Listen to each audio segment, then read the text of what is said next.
You ever have one of those moments where your heart just drops into your stomach?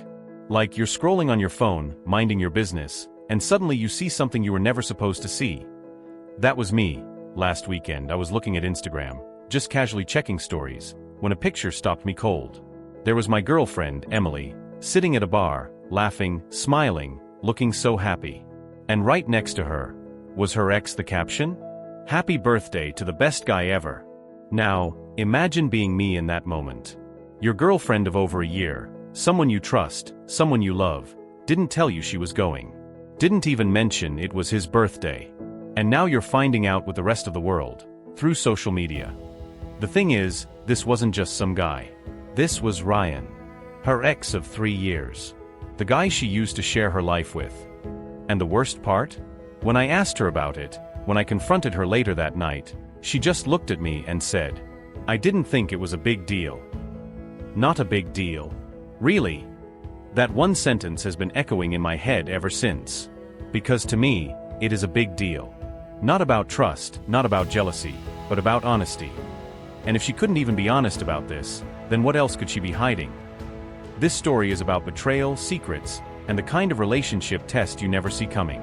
And by the end, I had to make a choice. Do I stay and try to rebuild trust? Or do I walk away from someone who didn't think I even deserved the truth? Stick with me because it only gets more intense from here. But before we dive in, let me just say, this story took a lot of work to bring to life for you.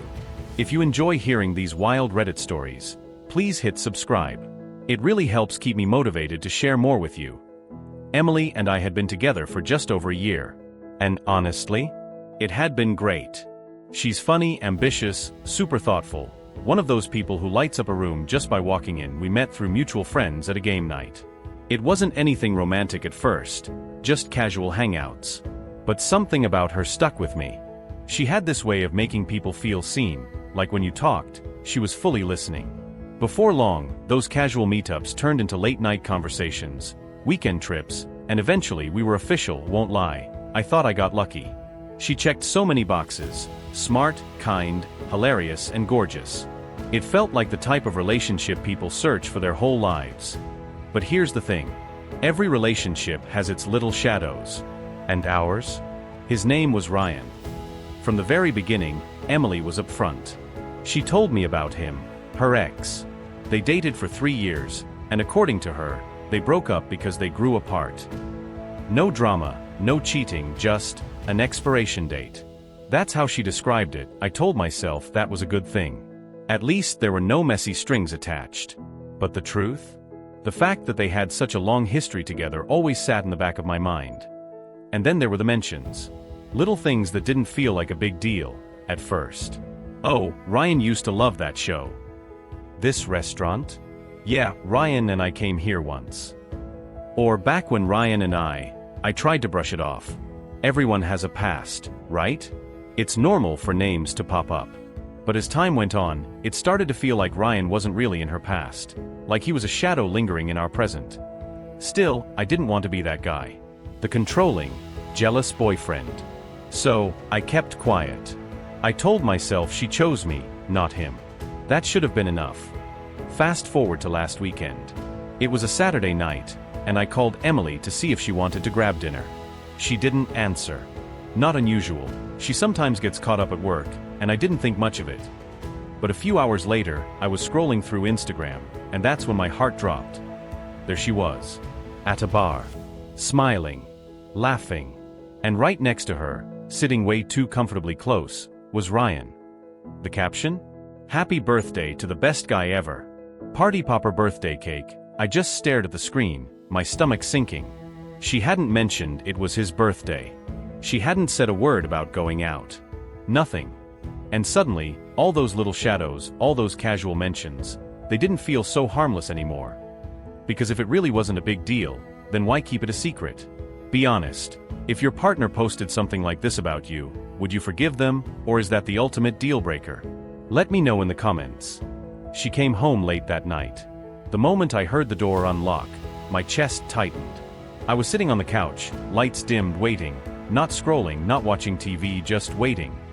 She walked in smiling faintly like she'd had a long day. But the second she saw me sitting there, her smile faltered. She knew I didn't waste time. I didn't yell. I didn't slam my phone down like in some dramatic movie scene. I just asked calmly, "Why didn't you tell me you were going to Ryan's birthday party?" Her eyes froze, just for a second. Like she was caught off guard. Like she didn't expect me to know. Then she blinked and the casual mask slipped back on. "I didn't think it was a big deal," she said. "Not a big deal." That sentence echoed in my head the moment it left her lips. Because if it really wasn't a big deal, then why not mention it? Why not just say, "Hey, Ryan's having a birthday, I'm stopping by for a bit"? I pressed her. If it's not a big deal, then why hide it from me? She shifted, set her bag down, and sighed. "Because I knew you'd react like this. You'd overthink it. You'd get insecure. And honestly, I just wanted to go and celebrate without drama." And there it was. Suddenly, I was the problem. Not the secrecy. Not the omission. Me. My feelings. That cut deeper than I expected. Because I wasn't angry about the party itself. I was angry about being left in the dark. About being treated like I didn't deserve the truth. "Emily," I said slowly, trying to keep my voice steady, "this isn't about insecurity. This is about respect. About trust. You don't just sneak off to your ex's birthday and act like it's nothing." She crossed her arms, defensive now. "Sneak off? Really? You're making it sound shady when it's not. He invited a bunch of people. It wasn't some secret meeting." I shook my head. "Then why didn't you tell me? Why not invite me? If it's really that innocent, why leave me out?" Her voice rose. "Because I didn't want it to be weird. You and Ryan in the same room? I knew it would be uncomfortable for you. I was trying to avoid all of this." I laughed bitterly. "You avoided it all right. You avoided honesty. You avoided me." The room fell silent after that. She wouldn't look at me, and I just sat there, heart pounding, realizing that the girl I trusted most had made me feel like an outsider in my own relationship. Later that night, lying in bed, I couldn't sleep. My mind replayed everything. The smile on her face in that photo. The way Ryan sat close beside her. The caption calling him the best guy ever. And the way she shrugged me off, like my hurt was an inconvenience. For the first time in our relationship, I felt like I wasn't enough. Like maybe, just maybe, I was the backup. The days after that argument were tense. You know when someone's presence feels different? Like they're in the same room but not really there with you? That's how it felt with Emily. She laughed less. She was on her phone more. And when I'd ask simple questions, "How was work?" or "What are you watching?" her answers were shorter, clipped. Something in my gut told me that party wasn't just a one-off. That it wasn't just about Ryan's birthday, so I paid attention. I started noticing things I had brushed off before. Like how her phone would light up at midnight, and she'd flip it over, screen down, before I could even glance. Or how she'd smile at her messages but never share what was so funny. One night, I asked casually, "Are you still in touch with Ryan?" Her spoon froze halfway to her mouth. That second of hesitation was all I needed. "Sometimes," she said carefully. "We're just friends." Just friends. The oldest line in the book. I nodded, but my mind was racing. "So, you talk often?" She shrugged. "Not really. Just here and there." But something about the way she avoided eye contact told me that wasn't the full truth. And here's where things shifted. Because I realized something. She had already put me in the dark once. And the only reason I even knew about the party was because of Instagram. If I hadn't seen that photo, she never would have told me, so how many other things had she already hidden? I wasn't about to start snooping through her phone. Honestly, I don't think I could live with myself if I crossed that line. But I also wasn't going to keep playing the fool. Instead, I started looking for patterns. When she went out, who was she with? Did she say the same names twice, or were the friends always shifting? When she texted late at night, did she hold her phone differently? And then one evening, while she was in the shower, her phone lit up on the counter. I didn't touch it, I didn't even move closer. But I saw the name. Ryan. A T wasn't even hidden under a nickname. Just his name, bold and plain, lighting up her screen. When she came out, I didn't mention it. Not yet. But that was the confirmation I needed. This wasn't over. Not for her, so I asked myself, what do I do? Do I confront her now, with nothing but gut feelings and glimpses of notifications? Or do I wait, gather proof, and make sure when I call her out, there's no denying it? I chose the second option. And that's when I started noticing the receipts. Instagram tags. Group photos where Ryan was just there, always conveniently beside her. Inside jokes in the comments that didn't look like something two people who grew apart should still be sharing. The more I saw, the clearer it became. Maybe nothing physical was happening, but emotionally? She hadn't let go of him. And honestly, that hurt even more. Because how do you compete with someone who has history? With someone who knows all the stories you weren't there for? Who shared years of memories before you even entered the picture? It wasn't about jealousy. It was about reality. I was fighting a ghost. And I was losing, so I decided something. If Emily couldn't be honest with me, then I'd stop giving her the benefit of the doubt. I wasn't going to explode. I wasn't going to play the insecure boyfriend card, no. I was going to take back control. Quietly. Strategically. The breaking point didn't come in private. It didn't come in one of our late-night arguments or whispered conversations behind closed doors. Tea came in public. A week later, Emily and I went out with some friends.